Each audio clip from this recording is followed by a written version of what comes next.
그러므로 모든 악독과 모든 기만과 외식과 시기와 모든 비방하는 말을 버리고 가난하기들 같이 순전하고 신령한 젖을 사모하라. 이는 그로 말미암아 너희로 구원에 이르도록 자라게 하려 함이라. 너희가 주의 인자하심을 맛보았으면 그리하라. 사람에게는 버림받아 되었으나 하나님께는 택하심을 입은 보배로운 산돌이신 예수께 나아가 너희도 산돌같이 신령한 집으로 세워지고 예수 그리스도로 말미암아 하나님이 기쁘게 받으실 신령한 제사를 드릴 거룩한 제사장이 될지니라. 이게 기록되었으되 보라 내가 택한 보배로운 모퉁이 돌을 시온에 두노니 그를 믿는 자는 부끄러움을 당하지 아니하리라 하였으니 그러므로 믿는 너희에게는 보배이나 믿지 아니하는 자에게는 건축자의 버린 그 돌이 모퉁이의 머릿돌이 되고 또한 부딪히는 돌과 걸려 넘어지게 하는 바위가 되었다 하였느니라. 그들이 말씀을 순종하지 아니함으로 넘어지나니 이는 그들을 이렇게 정하신 것이라. 그러나 너희는 택하신 족속이요 왕같은 제사장들이요 거룩한 나라요 그의 소유가 된 백성이니 이는 너희를 어두운 데서 불러내어 그의 기이한 빛에 들어가게 하신 이의 아름다운 덕을 선포하게 하려 하심이라. 너희가 전에는 백성이 아니더니 이제는 하나님의 백성이요 전에는 긍휼을 얻지 못하였더니 이제는 긍휼을 얻은 자니라. 아멘. 예수님을 보지 못했지만 산 소망으로 그들 안에는 금보다 귀한 믿음이 있었습니다. 그렇게 살아가던 베드로의 공동체에게 베드로는 어제 4개의 명령으로 권면을 했지요. 13절에 마음의 허리를 동이고 예수님의 은혜를 온전히 바라봐라. 15절에는 오직 너희를 부르신 이처럼 너희도 모든 행실에 거룩한 자가 되라.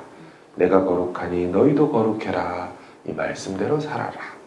세 번째 명령은 17절 하반절에 나그네로 이 땅에 있을 때 두려움으로 지내라. 마지막 22절 하반절에는 마음으로 뜨겁게 서로 사랑해라. 이 4가지 권면을 주면서 오늘 본문은 이제 5번째 권면입니다. 버릴 것은 버리고 사모할 것은 사모해라. 1절과 2절이죠. 다시 한번 읽을까요? 시작. 그러므로 모든 악독과 모든 기만과 외식과 시기와 모든 비방하는 말을 버리고 갓난아기들 같이 순전하고 신령한 젖을 사모하라. 아멘. 베드로 공동체를 핍박하는 세상의 가치는 거절해라, 벗어버려라. 옷을 벗다로 되어 있습니다. 버려라 라고 합니다. 악독, 기만, 자기 속임이죠. 외식, 시기, 비방하는 말, 이건 버려라. 고민이 없습니다. 이거 갖고 씨름하고 이거의 유익이 뭐가 있을까 찾아봐라. 확실합니다. 선을 정확히 그어놨어요. 버릴 것은 버려라. 그리고 아기들 같이 순전하고 신령한 젖은 사모해라. 순전하고 신령한 젖이 무엇일까요? 순전하다는 말은 혼합되지 않았다, 섞이지 않았다. 그리고 신령한, 이게 영적인, 이렇게 참 이해되면 좋겠지만 그렇지를 않습니다. 영적인이라고 하는 spiritual이라는 단어의 헬라어가 쓰이지 않았어요. 로키코스라는 신약에 2번 쓰였던 마땅한, 합당한 이런 뜻으로 단어를 씁니다. 그러므로 해석이 이렇게 되어야 되죠. 혼합되고 섞이지 아니한 마땅한, 합당한 젖을 사모해야 한다. 무엇일까요? 마땅하고 합당한 젖 말입니다. 이 로키코스와 로고스가 연관이 있습니다. 그래서 NASB 번역에서는 순전한 말씀의 젖을 사모해라 이렇게 번역했죠. 젖은 곧 말씀이다. 이런 그 단어 때문에 그렇죠. 순전하고 합당한 젖이 말씀으로 해석돼야 될 이유는 한 가지 더 있습니다. 그 바로 뒤에 이는 왜냐하면 왜 그 젖을 사모해야 되냐면 이 젖으로 말미암아 너희가 구원에 이르도록 자라게 해주기 때문이다. 여러분 구원에 이르도록 자라게 해주는 것 그게 무엇일까요? 디모데후서 3장 15절에는 이런 말씀이 있어요. 디모데야 네가 또 어려서부터 성경을 알았나니 성경은 능히 너로 하여금 그리스도 예수 안에 있는 믿음으로 말미암아 구원에 이르는 지혜가 있게 하느니라. 오늘 말씀에서는 구원에 이르도록 자라게 해준다. 디모데후서에서는 구원에 이르는 지혜가 있도록 해준다. 연관이 있죠. 혼합되고 섞이지 않은 말씀, 그 말씀 자체가 계시하고자 하는 그 메시지, 그것이 드러나는 말씀, 그게 바로 성도로 하여금 온전한 구원에 이르도록 자라게 하는 밀크, 젖이다. 사랑하는 여러분, 성도는 다른 것으로 자라지 않습니다. 갓난아기는 햄버거를 먹을 수가 없죠. 가공한, 섞여버린 다른 것으로는 먹을 수가 없습니다. 갓난아이는 오직 엄마의 젖만 먹을 수 있고 엄마의 젖으로만 자라게 되지요. 마찬가지입니다. 성도도 영적으로 자라기 위해서는 순전하고 합당한 말씀을 들어야 합니다. 읽어야 합니다. 아이는 태어났다고 절대로 그냥 자라지를 않습니다. 반드시 어머니 품 안에서 젖을 먹어야 자라게 됩니다. 이렇게 말할지 모르겠습니다. 젖? 그거 뭐 얼마나 영향이 되겠어? 하지만 아이를 낳아 길러보신 분들은 잘 아실 겁니다. 엄마의 젖을 힘껏 빨아먹는 아이들은 매일매일 하루하루가 다르게 성장하지요. 오늘이 다르고 내일이 다르게 쑥쑥 자라게 됩니다. 목회를 하면서 수많은 초신자들을 만나보았습니다. 유초등부 처음 온 아이들, 청소년부 아이들, 청년부 아이들, 또 30, 40대, 40, 50대, 50, 70대. 여러분 어떤 나이대의 사람들이 가장 잘 영적으로 성장할까요? 청소년 아이들, 청년들, 30, 40대 사람들. 아니요. 성경을 읽어가는 나이대, 말씀을 사모하는 나이대의 사람들이 성장한다는 걸 알았습니다.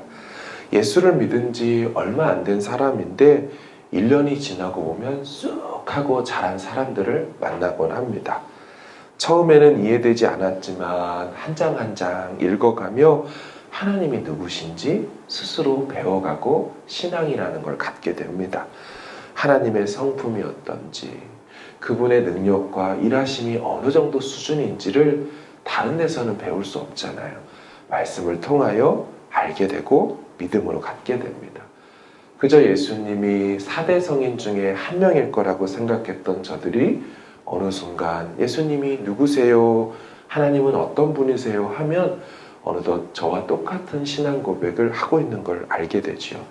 성령이 누구신지, 그분이 어떤 일을 하시는지 알면서 성령을 의지하고 그 초대교회 성도들이 성령을 사모했던 그 마음으로 교회 생활을 하는 것을 보곤 합니다. 그러면서 자연스럽게 성경에 대한 질문과 궁금증이 많아지지요. 조심스럽게 저에게 와서 성경에 궁금한 것들을 질문합니다. 목사님, 근데 이거 물어봐도 돼요? 제가 괜히 귀찮게 하는 거 아닌지 모르겠어요. 저는 이런 분들을 정말 좋아합니다. 그리고 정말 대견하다고 생각합니다. 왜냐면요, 말씀을 가까이 하는 것, 그 말씀을 계시해 주신 하나님을 가까이 하다 보니 질문이 생기는 거거든요. 아무리 목회자고 성경 박사라고 해도 무한한 하나님 말씀의 진리 앞에서 누구나 궁금증이 생기고 질문이 생깁니다. 그래서 성도가 질문을 한다는 것은 아이가 잘하고 있다는 증거이지요. 신앙은 이런 과정을 통하여 성장하게 됩니다. 그런데 목회를 하다 보면 안타까운 성도들이 있습니다. 예수를 믿은 지 오래된 분들이 계시는데 성경은 관심이 없는 분들이 있지요. 그분들은 성경에 무관심합니다. 성경과 말씀에 대하여 그래서 궁금증 자체가 잘 없습니다. 왜일까요? 간단하더라고요. 읽지 않으니까 궁금한 것도 굳이 생기지 않는 것입니다. 하나님은 말씀으로 자신을 계시하시기 때문에 말씀을 궁금해한다는 건 사실 하나님을 알고 싶고 하나님을 배우고 싶고 경험하고 싶다는 거죠. 그러나 말씀이 궁금하지 않고 말씀에 관심이 없다는 것은 곧 하나님 자체를 알고 싶지 않다는 거죠. 그러니 이런 분들은 시간이 오래되어도 영적 성장, 자람이 없죠. 히브리서 5장 12절은 이런 말을 해요. 때가 오래되었으므로 너희가 마땅히 선생이 되었을 터인데 너희가 다시 하나님 말씀의 초보에 대하여 누구에게 가르침을 받아야 할 처지이니. 히브리서 기자는 시간이 지나면 성도는 성장해야 되는데 그렇지 못한 그들 공동체를 향하여 안타까이 여겼습니다. 사도 베드로는요, 공동체 안에 있는 이 말씀에 관심 없는 자들에게 순수한 말씀의 젖을 사모하라고 권면하는 거죠. 그런데 여러분, 베드로가 이렇게 권면하는 방식이 좀 특이합니다. 베드로가 이 권면할 때 어디에 호소를 하냐면 여러분들의 정체성이 누구인지를 분명히 하여 일을 해야 합니다. 이렇게 말을 하죠. 그러니까 베드로는 이런 말을 하는 겁니다. 여러분 이렇게 하십시오. 왜냐하면 여러분은 이런 분들입니다. 라는 거라는 거예요. 베드로는 그들의 정체성을 확인시켜 주는데요. 그들은 어떤 사람이었냐면 비록 로마가 다스리는 영해에 거주하는 자들이지만 이 땅 사람들이 아니라고 말하죠. 앞에서 읽었던 1장 1, 2절에 이런 말을 해요. 너희들은 흩어진 나그네다. 또한 예수 그리스도의 핏부림을 얻기 위해 택하심을 받은 자들이다. 오늘 본문에는 또 뭐라고 합니까? 9절과 10절을 보십시오. 한번 읽어볼까요? 9절 10절 시작. 그러나 너희는 택하신 족속이요 왕같은 제사장들이요 거룩한 나라요 그의 소유가 된 백성이니. 10절 너희가 전에는 백성이 아니더니 이제는 하나님의 백성이요 전에는 긍휼을 얻지 못하였더니 이제는 긍휼을 얻은 자니라. 아멘. 베드로는 그들의 영적인 정체성에 호소하며 권면하고 촉구하는 거예요. 왜 우리가 악독과 시기와 비방 이런 거 다 버려야 합니까? 왜 우리가 갓나라이처럼 순전하고 합당한 사모할 젖을 사모해야 합니까? 우리는 세상에 속하지 않았기 때문에, 우리는 존재가 하나님 나라 백성이기 때문에, 이 땅이 고향이 아니고 하늘이 본향 고향인 사람이기 때문에 이렇게 해야 된다라는 논리를 취한다는 겁니다. 심지어 베드로는요, 우리가 감당할 사명까지 있다고 하죠. 4절과 5절을 보시면 사람에게는 버림바 되었으나 하나님께는 택하심을 입은 보배로운 산돌이신 예수께 나아가 너희도 산돌같이 신령한 집으로 세워지고 예수 그리스도로 말미암아 하나님이 기쁘게 받으실 신령한 제사를 드릴 거룩한 제사장이 될지니라.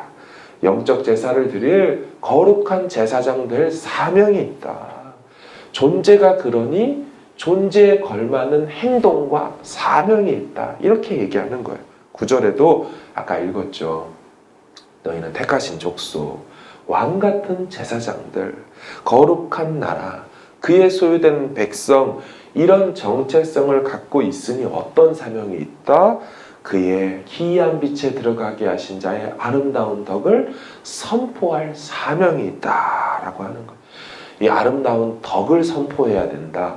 이 덕이라는 표현이 이렇게 그분의 성품, 그분의 도덕적 탁월함도 되지만 그분 자체의 탁월함도 됩니다. 그분의 하셨던 일, 그래서 영어 성경에 보면 excellens라고 복수형이에요. 그분의 탁월함들을 선포할 사명이 있다.